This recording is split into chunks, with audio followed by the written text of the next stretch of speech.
Welcome, listeners, to another episode of the Five Senses Podcast with Robert Zinni. This is another special coronavirus pandemic episode. We have Ann Stewart from the City of Prescott Tourism Office and Stephen Kartstein from the Elks Theater to talk about really what's going on in Prescott right now and how our theater community is dealing with the coronavirus. So, Ann, Stephen, thank you for having. Thank you for having us. Yeah, no problem. It seems like with this pandemic, this virus, everything's changing every 15 minutes, right? And we are more concerned about what's going on in the Prescott community, especially if we have to go into this like 14-day quarantine zone. So with the CDC regulations, what are we doing both on the city level, but also at the entertainment level to meet those regulations so we can stop the spread of this before it really impacts our community? The city is really trying to work with all public health officials right now. There's been great communication amongst the city, the county, and the state. And so I would just continue to tell everybody to watch all the social channels, to watch the news channels. The city does have its own website set up. That is prescott-az.gov, and there is a COVID-19 box that you can click on, and that will be continually updated with things that we find out and that we feel are important. I will tell you that we are taking directives from the CDC and the county. So anything that they are saying, we are trying to follow suit. Okay. And Stephen? Well, from the art side, we're definitely being impacted. The theater itself is basically closed down for the next 2 weeks through the end of the month. Shows have been canceled out of abundance of caution and as per the directives coming through from the state and federal government. The performing arts side is a little bit different. We have private lessons that go on there on the second floor and some of the other private events on the third floor that are still ongoing. But there's definitely, we're feeling the crunch already, no doubt about it. Right. So with a virus like this, we haven't really seen anything like this. I mean, I know we had SARS back in early 2000s. I was in high school and we had to cancel a trip to Toronto, whatever. But what have you noticed in our community? Like, what has our community members been talking about, sharing fears, maybe just expressing their thoughts about this virus?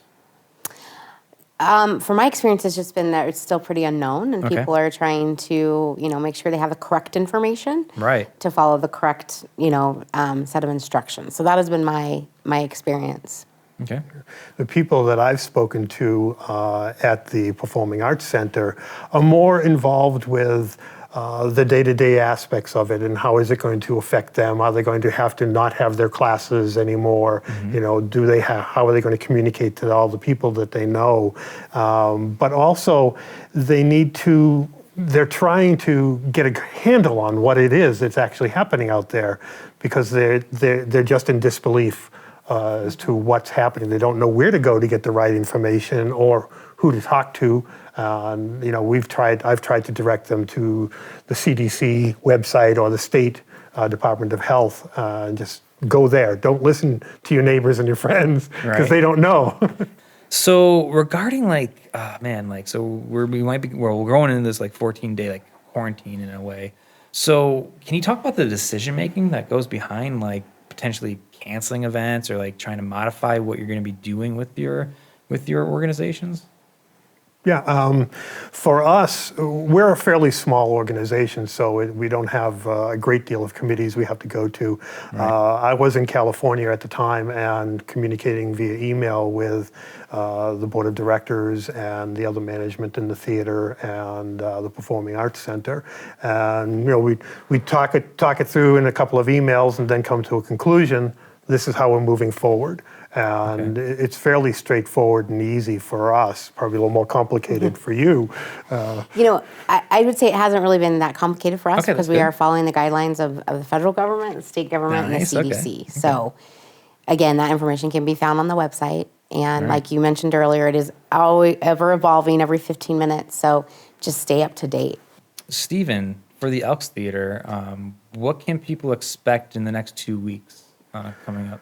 Well, as I already mentioned, for the theater side, it's done. They're closed down. They're going to be off for the next couple of weeks. They'll be doing some household things, and pretty much that's about it.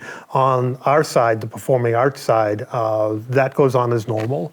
It'll be up to the individual instructors as to whether or not they want to continue their classes. And we asked all of the individuals that are participating to reach out to them to get the right information. Some are continuing their classes as normal, some have canceled. We still do have some third floor events that are pending.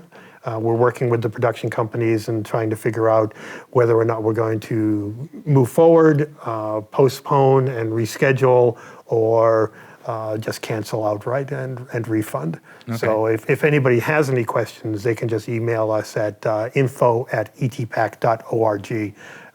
That's info.etpac.org. So that'll help them get an answer from the horse's mouth, so to speak. Right, and everybody just stay tuned because we don't really know what's going on, and again, we will. It's okay that we don't know what's going on. Right. Anne, I first met you a couple weeks ago at the tourism grant application meeting. Yes. So could you talk about if the grant application for tourism is either postponed or what can people do for that? Absolutely. So a couple things, and I'm glad you brought that up. So again, I work for the City of Prescott Tourism Office, and every year there are TAC grants and PAC grants that are allocated out. And at this point, the grant process is moving forward as it would. And so if there are changes to deadlines or application procedures, you will get an email from the tourism office. And also, at any time, any TAC or PAC applicant, any tourism stakeholder, hospitality stakeholder is welcome to call me directly. My number is 928, of course, 777-1259. So if there's any questions regarding tourism, regarding hospitality, please don't hesitate to call me directly. All right. Thank you for that. Absolutely. So, we're talking about a lot of what if scenarios and whatnot. Is there any advice that you can give our listeners to kind of protect themselves in the next couple of weeks? Yeah, well, I think I'll answer this in my own personal. What I'm doing is just to follow the recommendations. Washing our hands, self-isolation, keeping that space between others, being aware, and also just being kind right now. I think that's very important, and we need to all be mindful of that. Okay. Yep. I agree with everything that you just said, and we are also following the CDC recommendations, and looking forward to hearing more tomorrow from the mayor. In the facility itself, we have stepped up our maintenance, and we're doing multiple cleansings and disinfectings of the high-touch areas and things like that. So we're moving forward with a lot of things that are basically been recommended to do, and I think everybody is pretty much aware of those things. Okay. So Stephen, with this with the coronavirus going on and you potentially canceling things, how's that going to affect your scholarship program that you have for the people in Prescott? Well, we don't know exactly right now because it's so early, but depending on how long this goes on, the shows in the theater fund a lot of what it is that we're capable of doing. The scholarship programs, the music programs, the dance programs, the instrument purchasing. We're kind of like a mini ACCR.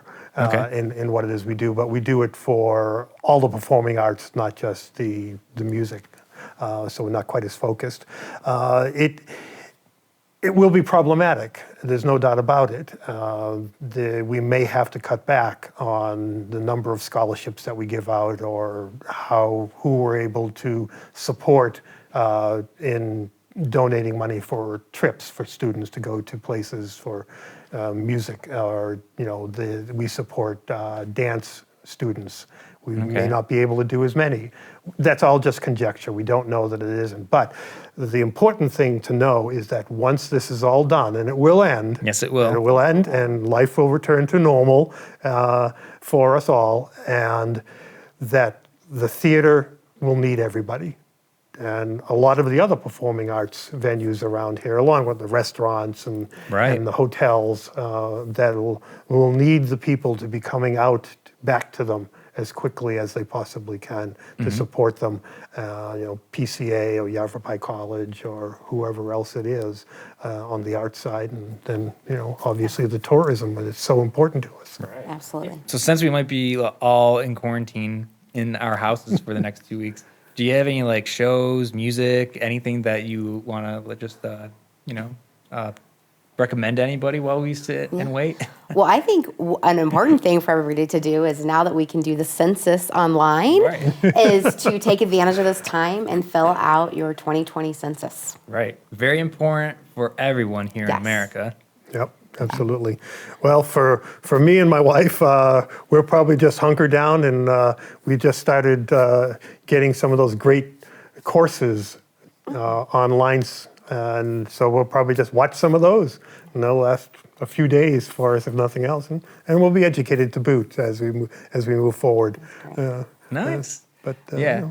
I think what I'm going to be doing is probably listening to the Five Senses podcast on our website, 5ensesmag.com. No. Just trying to do a shameless promotion here. But I just want to say thank you for both of you for carving out some time to talk about what the city's doing, what the Elks Theater is doing, because it's very important, because in the city of Prescott, we have a really nice theater community. Yes. And I'm really happy that Stephen, you came to just share with us what the Elks Theater is doing, because it's a very historical or important historical landmark in Prescott. So thank you for that. No, and Ann, thank you for giving us the information that we'll have. Absolutely. Well, that wraps it up for us here at the Five Senses podcast. For more information about their organizations, you can find them at the description. There'll be links below. And again, for more podcasts, more content, please click on 5ensesmag.com. And everyone, stay safe, stay healthy, and while you're in quarantine, please check us out for more content.